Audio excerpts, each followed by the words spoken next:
في بيتنا عرق لحمة، أيوه عرق لحمة تريبيانكو، هنعمل بقى شوية لحمة باردة، مش بقى زي ما الكتاب بيقول، زي أصلًا ما اتألف في الكتاب.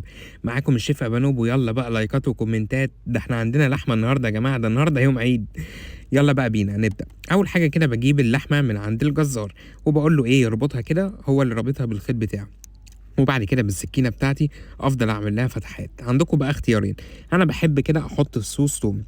في ناس بتحط فصوص توم مع كمان فصوص من الفلفل اللي هو ايه الحب الاسود زي ما انتوا عاوزين، بس انا بحب ايه فصوص التوم لوحدها يعني. وبكتر بقى فلفل اسود في الخلطه اللي انا هعملها.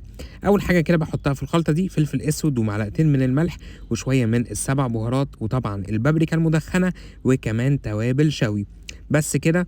بس كده، بس هحط بقى شويه اضافات تانية ايه هما. عندي كده معلقتين صلصه كبار وكمان معلقتين كاتشب كبار وكمان وعندي بقى شويه زبده حلوين. طبعًا مش كل ده لعرق واحد، أنا عندي كذا عرق، هابدأ أقلّب. طبعًا عايز أقول لكم في ناس بتحط عسل أبيض، ممكن تحطوا عسل أبيض زي ما أنتم عاوزين.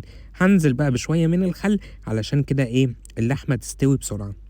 ركّزوا معايا. بعد كده بقى باخد الخلطة الحلوة دي وأحطها على على عرق اللحمة، التريبيانكو والّا الفيليتو؟ التريبيانكو. بعد كده هافضل أقلِّب بقى فيها وأسيب بقى العرق ده يبيت كده في التتبيلة ليلة كاملة. طب هو لازم؟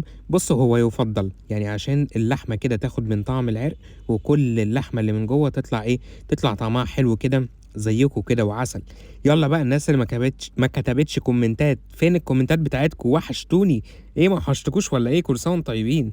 هابدأ بقى كده حطيت بقى الخلطة في العرق بتاعنا وبيّتّه لمدة ليلة. وعندي بقى الحلة القديمة بتاعتنا الكبيرة أوي دي، حطيت فيها سمنة بس تكون بلدي يا جماعة. تمام، بعد كده هاحط بقى العرق اللحمة وأول كده ما ياخد لون على كل وش أبدأ كده أقلبه الناحية التانية. ولو عندك بقى شوية بوكيه جارنيه كده، عندك شوية بصل قطعيه على طماطماية على فلفل على شوية جزر على ورق لورا، كل ده ممكن تحطوه. بس أنا حطيت بصلاية وكمان طماطماية وورق لورا. طبعًا كل ده عشان اللحمة كده يبقى ريحتها حلوة. لو عندكم مستكة حطوا مستكة وحطوا حبهان زي ما أنتم عاوزين، كل المنكهات دي زي ما أنتم عاوزين. بُصّوا بقى التسوية بتاعته، ممكن أدخّله في الفرن وأغطيه بورقة فويل بيقعد حوالي ساعتين، وممكن كده أغطيه بمَيّة سخنة وكل شوية أزوّده مَيّة سخنة. ولمّا حطيت له بقى المَيّة السخنة حطيت له بقى شوية ملح وكمان شوية فلفل أسود وشوية من السبع بهارات، وقلّبت بقى التقليبة التمام وقفّلت عليه. بيقعد حوالي ساعة ونُص لساعتين وبيطلع عسل يا جماعة وحلو جدًا.